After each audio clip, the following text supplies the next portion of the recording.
Le Salon de l'Agriculture cette année 2019 pour AgroParisTech, c'est une nouvelle fois plus de 400 élèves qui sont répartis sur l'ensemble du salon et très actifs.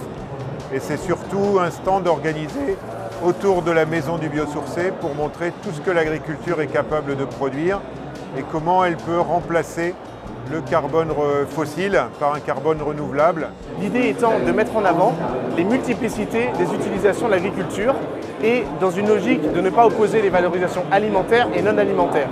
L'idée est donc de dire qu'à partir des agro-ressources qui nous entourent, qu'elles viennent de la pêche, de la forêt ou de l'agriculture, on peut à la fois nourrir les hommes, nourrir les animaux et faire énormément de produits qui nous entourent. Sur ce mur du salon, nous avons exposé des coproduits. Les coproduits, c'est des déchets de certaines industries agroalimentaires qui normalement sont jetés, mais qui in fine vont être réutilisés dans d'autres industries, comme par exemple la pulpe de betterave.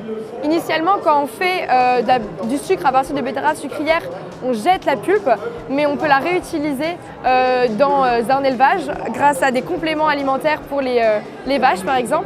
C'est ce qu'on fait dans la ferme de Grignon. Donc, le saut de moutarde, c'est ce qui entoure la graine de moutarde. En ce moment, à AgroParisTech, il y a une équipe de chercheurs qui s'intéresse à ce matériau car il absorbe les UVA et les UVB. Et donc ça permet de fabriquer des crèmes solaires qui ne sont pas toxiques. On a aussi les grignons d'olive. Les grignons d'olive, c'est ce qu'on obtient quand on presse les olives pour obtenir l'huile. Et on les jette habituellement, mais là on peut les réutiliser pour fabriquer du plastique en extrayant les phénols. On peut même produire un substitut au bisphénol A. Donc maintenant je vais vous montrer d'autres utilisations de ces produits et des produits du vivant, et en particulier pour la maison, et ici donc des isolants. Ça, ce sont des isolants qui sont fabriqués à partir de gazon. On va prendre du gazon, le couper, et tout ce qui est coupé, on va le réutiliser, le compresser, et ça va former un isolant qui est à la fois phonique et thermique, et qui a parfois même des meilleures qualités que des isolants normaux. Ça peut remplacer le polystyrène par exemple, qui est polluant dans sa fabrication. On peut aussi utiliser du chanvre ou du miscanthus et les mélanger avec de la chaux pour fabriquer des isolants et même du béton, et qui vont être des plantes qui vont être assez écologiques dans leur production parce qu'elles nécessitent peu d'eau, peu d'intrants. Elles vont produire une biomasse assez importante sur une faible surface et elles vont accepter de pousser sur des sols assez pollués, ce qui va permettre de ne pas prendre le pas sur une agriculture qui va avoir un but alimentaire, qui n'est pas de compétition entre les deux. Dans la cuisine, on a tout d'abord toute la vaisselle qui est faite en bambou. Donc ça va avoir un meilleur impact environnemental. Et elle va aussi être biodégradable. On a aussi toute la vaisselle qui est jetable ou utilisable que quelques fois pour certains événements.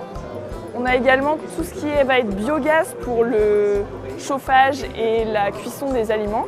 Et aussi le chauffage de la maison, on peut le réaliser en biogaz, et ce qui va être très intéressant au niveau impact environnemental. On a aussi cet emballage qui est fabriqué en sucre et qui contient du sucre. Donc ça nous montre toutes les possibilités du bioplastique, qui est une alternative biodégradable et biosourcée du plastique.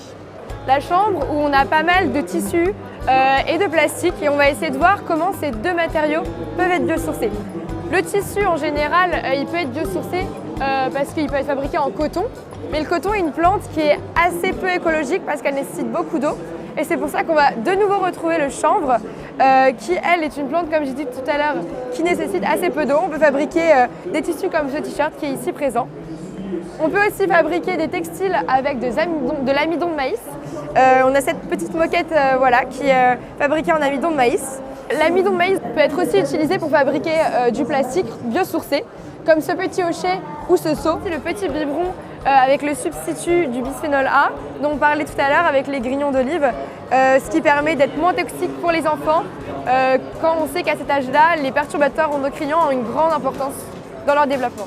Dans la salle de bain, on retrouve particulièrement des produits biosourcés dans les cosmétiques. Ici, on a des cotons-tiges à partir de bambou. On va aussi retrouver des cotons réutilisables en coton. On a encore l'idée du coproduit avec des savons fabriqués à partir de graisse de porc. C'est un coproduit de la fabrication de la viande.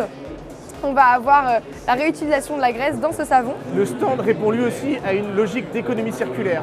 Et tout le bois que vous voyez dans cette maison est issu d'anciens stands et a été réutilisé. Après le salon, ce bois sera de nouveau réutilisé, toujours dans une logique d'économie circulaire, afin d'être valorisé sous une autre forme.